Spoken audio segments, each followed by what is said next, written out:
আমার বোনঝির অন্নপ্রাশনের সব খুঁটিনাটি বিষয়ই তোমাদের সাথে শেয়ার করেছি লাস্ট কয়েকটা মিনি ভ্লগে, বাট মেনু সেটা কিন্তু এখনো শেয়ার করা হয়নি। আজ ওটাই করব। গরমে নাজেহাল আমি বা আমরা এই মেনু কার্ড রূপী হাত পাখা পেয়ে কিন্তু বেজায় খুশি হয়েছিলাম। আর এই খুশিটা আরো বেড়ে গেছিল এই ফিশ চপ বা কাটলেটটা খেয়ে। তারপর বাঙালি বাড়ির ট্র্যাডিশনাল মেনু অনুযায়ী স্যালাড আর শাক ভাজার পর একটু আধুনিক বেবি নান আর চানা মশলার কম্বিনেশনটা পেটের ভেতরে একেবারে দিল ছক্কা। আমার মতন লুচি বা নান প্রেমীদের জন্য সোনায় সোহাগা। এরপর ভাত, মুগের ডাল আর সাথে পটল চিংড়ি। এগুলো টেস্ট করার পর সেদিনের রাঁধুনির হাতের জাদুকে কোনোভাবেই অস্বীকার করা গেল না।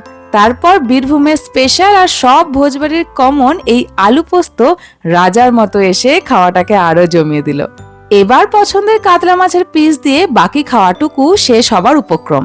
কিন্তু না, দাঁড়াও, চাটনি, পাঁপড়, অন্নপ্রাশনের স্পেশাল পায়েস, মিষ্টি, আইসক্রিম আর হজমলা চকলেট, এসব তো শেষ করতে হবে নাকি?